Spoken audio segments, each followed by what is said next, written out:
संगे जाए भोला के द्वार भतार है कांवर के बाद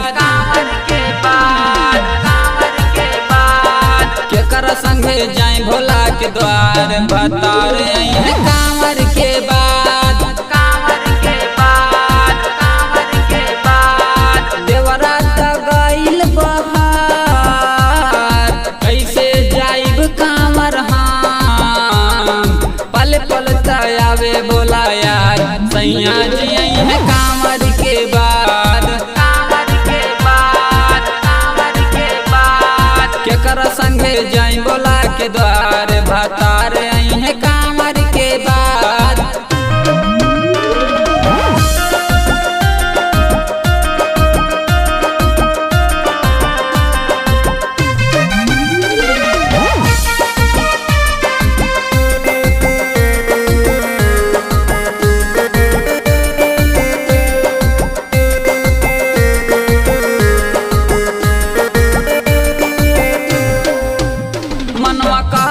बा हमारो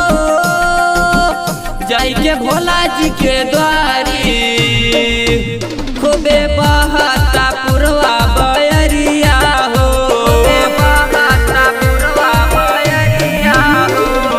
घर के परेशानी केहू दोसर का जाने जब मर देना बुझे परेशानी हो मजा होई कांवर के बर्बाद भतार है कांवर के बाद के डाली कलश में जाल भतार है कांवर के बाद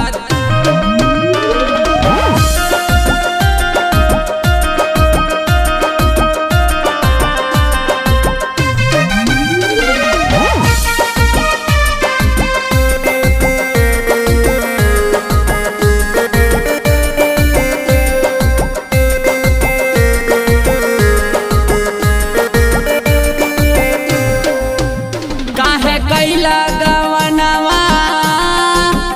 ए दीवांशु सजनवा जब मन के ना रहे मोर कहनावा हो अनिल संग रवि आज से करत बड़े तैयारी